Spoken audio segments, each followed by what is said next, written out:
और परमात्मा ने भगत की, साधु की, संत की जो परिभाषा बताई है, तो परमात्मा ने कहा कि साधु सोई जो सीधा चाले, और पंडित सोई जो पिंड की जाने, और ब्रह्म सोई जो ब्रह्म पहचाने।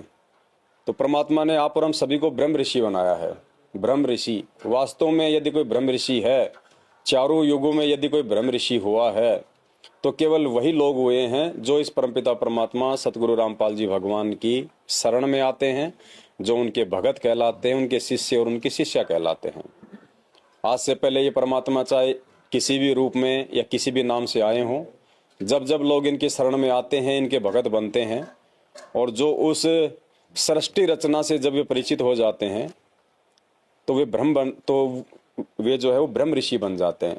ब्रह्म यानी परमात्मा भगवान, और ऋषि यानी संत महात्मा भगत, जो उस ब्रह्म को जानता हो, जो उस परमात्मा को जानता हो।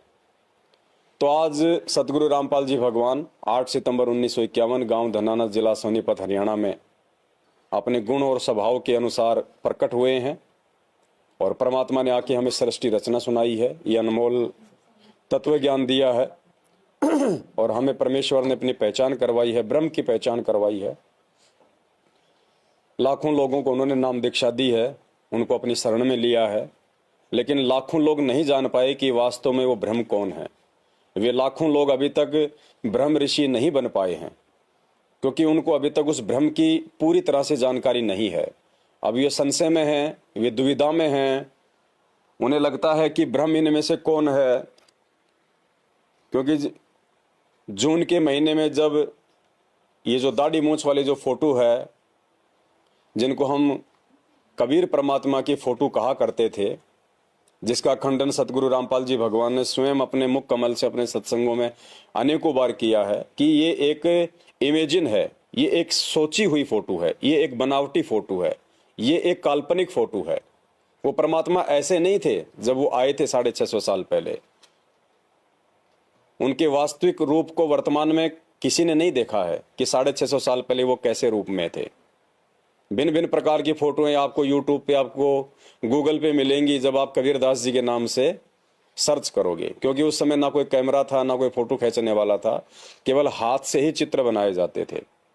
आज वर्तमान में जो चित्र पहले थे, जो ब्लैक एंड व्हाइट थे, जो टेढ़े मेढ़े थे, जैसे भी थे, आजकल ये कलयुग है, साइंस का युग है, टेक्नोलॉजी है, बहुत प्रकार की एप्लीकेशन आ गई, तरह तरह के रंग और कलर हो गए। आज वर्तमान में भी आज से 60-70 साल या फिर 80 साल पहले जब बॉलीवुड का जब ये प्रचलन हुआ था, जब ये फिल्में बनना शुरू हुई थी, तो उस समय भी कोई रंगीन फिल्म नहीं बनी थी। हमारे देश में सबसे पहली फिल्म थी आलम आरा, जो कि ब्लैक एंड व्हाइट थी, रंगीन नहीं थी वो। ये तो बहुत दिनों के बाद में जाके फिर ये साइंस ने थोड़ी उन्नति की है, और ये रंगीन फोटोएं, रंगीन चित्र, रंगीन वीडियो ये आने लगे हैं। तो उस समय ये फोटो ऐसी नहीं थी जो आज वर्तमान में जो इन चित्रकारों ने जो बना के पेश कर दी है। तो हमारे खुद के जो भगत भाई बहन हैं, जो लाखों की संख्या में सतलोक आश्रम मैनेजमेंट हरियाणा की तरफ हैं, देखा देखी में चल रहे हैं, अभी वे लोग ब्रह्म ऋषि की संज्ञा में नहीं हैं, क्योंकि अभी उन्हें ब्रह्म की पूर्ण जानकारी नहीं है कि परमात्मा कौन है। जब जून का महीना आता है तो वो इस फोटो का प्रकट दिवस मना के, इस फोटो को वे भगवान मान के, परमात्मा मान के, कबीर साहिब मान के उनको भोग लगाते हैं, वे इनकी पूजा करते हैं। और जब 8 सितंबर आता है तो फिर उनको संत रामपाल जी में उनको भगवान दिखाई देने लग जाता है। और बीच बीच में जब कोई पाठ प्रकाश होते हैं कोई भी फंक्शन पे, तो उनको गरीबदास जी, उनको परमात्मा दिखाई देने लग जाते हैं, वो गरीबदास जी को भोग लगाते हैं। तो अभी तक उनको पता नहीं है कि परमात्मा कौन है, वो ब्रह्म कौन है। और जब तक हमें यही नहीं पता चलेगा कि ब्रह्म कौन है, तो फिर हम ब्राह्मण कहाँ से हो गए, हम पंडित कहाँ से हो गए, हम भगत कहाँ से बन गए। तो हमें परमात्मा ने सत्संगों के माध्यम से यही समझाया है, गीता जी अध्याय नंबर 2 श्लोक नंबर 53 में, कि अर्जुन, जब तक तरह तरह के भ्रमित वचनों को सुन के तेरी बुद्धि एक तत्व पे स्थिर नहीं होगी, जब तक तू ये पता नहीं कर लेगा कि सही भक्ति क्या है, सही भगवान कौन है, कौन से भगवान को पूजना चाहिए, कौन से भगवान की पूजा से मेरा आत्म कल्याण होगा, मेरा ये लोक भी सुखी होगा, मेरा परलोक भी सुखी होगा, कहते हैं तब तक तो तू भगत की संज्ञा में भी नहीं है। मोक्ष प्राप्त करना तो बहुत दूर की बात है। तो आज लाखों की संख्या में हमारे खुद के भगत भाई बहन अभी संशय में है, दुविधा में है कि परमात्मा कौन है, पूर्ण परमेश्वर कौन है, किसकी भक्ति करनी चाहिए। क्योंकि गीता जी में स्पष्ट कहा है परमात्मा ने कि पूर्ण परमात्मा ही भोग लगवाने का अधिकारी है, किसी और को हम भोग नहीं लगा सकते। परमात्मा को ही भोग लगाया जाता है भंडारे का, और उसके बाद जो हम खाते हैं, जो शेष अन्न भंडारे का बचा हुआ भोग लगने के बाद, उससे हमारे पाप कर्मों का नाश होता है। तो ये जो विधि है वास्तव में ये परमात्मा ने अपने यथार्थ 13वें कबीर पंथ में सात संगति के माध्यम से शुरू की है। आज हम लोगों को इन बातों का धीरे धीरे ज्ञात होता जा रहा है कि वास्तव में परमात्मा कौन है।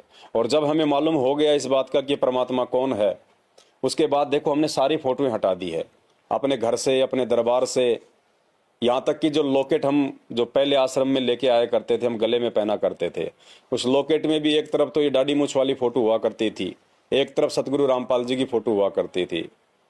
तो बहुत सारे भगत भाई बहन जो आज भी लॉकेट पहनते हैं, लेकिन उन्होंने जो पीछे जो दाढ़ी मूछ वाली फोटो है उसको उन्होंने हटा दिया। दास जब जेल में था और जब वहाँ पे मालूम पड़ा कुछ लोगों को कि भाई ये संत रामपाल जी का ये भगत है, तो फिर मेरे साथ में रहा करता था एक, तो 5-7 दिन बाद में वो क्या किया कि उसने मुट्ठी बंद करके आया मेरे पास में, बोले बहुत शानदार चीज लाया हूँ आपके लिए। मेरे जेल में मेरी क्या चीज है भाई, मैं तो पहली बार आया हूँ, मैं तो को रख के भी नहीं बोला यहाँ कोई ऐसी चीज। बोले सोचो क्या हो सकता है, मुझे क्या पता क्या हो सकता है जेल में। तो फिर उसने मुट्ठी खोली तो उसमें लॉकेट था। क्यों, भगत बहुत सारे रहे हुए ना जेल में, तो नहाते धोते समय कोई टूट गया होगा या वैसे होगा कोई, या उसको मिल गया होगा कहीं पे गिरा हुआ, तो वो लॉकेट लेके आया मेरे पास में। तो लॉकेट लाया तो मैंने लॉकेट ले लिया हाथ में, अब देखा तो उसमें एक तरफ तो गुरुजी की, एक तरफ दाढ़ी मूछ वाले की। तो चक्कू पड़ा था वहां पे, सब्जी उब्जी काटते थे, तो मैंने वो चक्कू से उसको हटाना शुरू कर दिया। अरे बोले ये क्या कर रहे हो आप? बोले मैं तो लाया हूँ बड़ी मुश्किल से।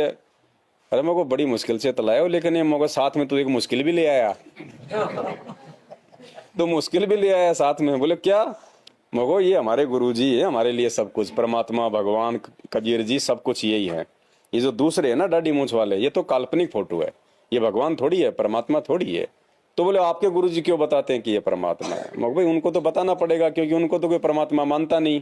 अगर वो कहते 1994 में जब ये ज्ञान उन्होंने प्रचार करना शुरू किया कि भाई वो एक परमात्मा कौन है, अगर वो उस समय कह देते कि मैं हूं वो कबीर जी, मैं ही वो दाढ़ी मूछ वाला हूं जो 650 साल पहले आए थे, तो मैंने कहा कोई भी उनकी भक्ति को स्वीकार नहीं करता कि भाई ये तो अहंकारी है, ये तो दम्भी आदमी है, अपने आप को भगवान कहता है, स्वयंभू बन गया है, पता नहीं कितनी तरह की बात करते। तो मैंने कहा हमारे गुरुजी की तो ये मजबूरी थी इस फोटो को सामने रख के बताना कि भाई ये भगवान है, क्योंकि वो खुद कहें भगवान हो तो कोई माने नहीं। और अगर ये फोटो अगर वो नहीं दिखाते कि भाई ये भगवान है, ये कबीर जी जो आए थे, जो ये दोहे गाया करते थे, वाणियां बोला करते थे, जिनको हम पढ़ा करते थे, ये कबीर जी भगवान है, अगर ये फोटो कोई नहीं दिखाता तो फिर ये नीचे की साधना हम लोग छोड़ने को तैयार नहीं होते, देवी देवताओं की भक्ति छोड़ने को तैयार नहीं होते। क्योंकि हमारे को तो फिर हमारे मन में ये सवाल हो जाता है कि जो भगवान कौन है फिर? तो गुरु जी कहते भाई वो कबीर जी हैं भगवान, कबीर परमात्मा। वेदों में नाम भी दिखा देते, सब कुछ वो दिखा देते, फिर भी हम कहते जी वो कैसा है, गोल है, मटोल है, लंबा है, छोटा है, कोई फोटो फाटो है उसकी? तो गुरु जी कहते भाई उस समय कोई कैमरे थोड़ी थे।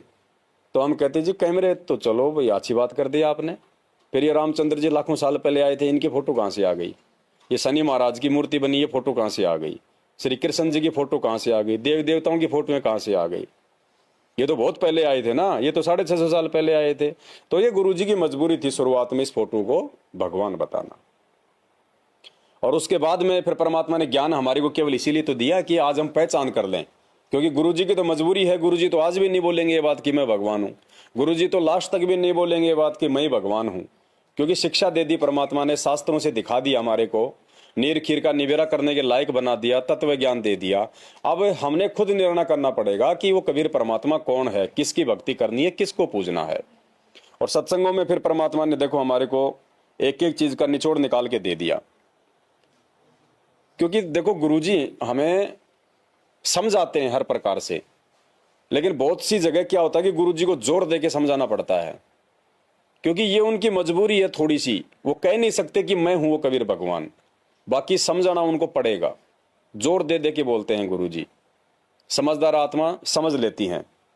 अब एक सत्संग में खुद कहा परमात्मा ने, जब दाढ़ी मूंछ वाली फोटो का जिक्र आ रहा था, जब त्रिकुटी की बात कर रहे थे परमात्मा कि वहां तुम्हारी परीक्षा होगी कि कहीं तुम धोखा ना खा जाओ उस भगवान को पहचानने में। तो परमात्मा ने कहा कि वहां अगर ब्रह्मा विष्णु महेश भी आ जाएं, अगर यहां भी आ जाएं ब्रह्मा विष्णु महेश आ जाएं और ये कहें कि जी हम भगवान हैं, तो भी तुमने यकीन नहीं करना। और फिर परमात्मा ने कहा कि अगर वो परमात्मा, वो कबीर जी भी आके अगर तुम्हारे सामने खड़ा हो जाए, कौन सा कबीर जी? ये कबीर जी दाढ़ी मूंछ वाले, कि अगर वो कबीर जी भी तुम्हारे सामने आके खड़ा हो जाए और ये कहे कि मैं भगवान हूं, मैं परमात्मा हूं, मेरे को पूजो, तो भी गुरुजी ने कहा कि नहीं, उसको मना कर दो, उसको रिजेक्ट कर दो कि नहीं, हमारे तो गुरुजी ही हमारे भगवान हैं। अब बताओ इससे ज्यादा और क्या समझाएगा परमात्मा? जिस फोटो को उन्होंने भगवान बताया और कह रहे हैं कि फोटो तो छोड़ो, अगर फोटो से निकल के भी सामने आके खड़ा हो जाए वो दाढ़ी मूंछ वाला और कहे कि मैं हूं कबीर, मैं हूं भगवान, मुझे पूजो, तो भी गुरुजी ने मना किया कि नहीं, अपने गुरुजी के अलावा किसी दूसरे की तरफ देखना भी नहीं, पूजना भी नहीं, रिजेक्ट।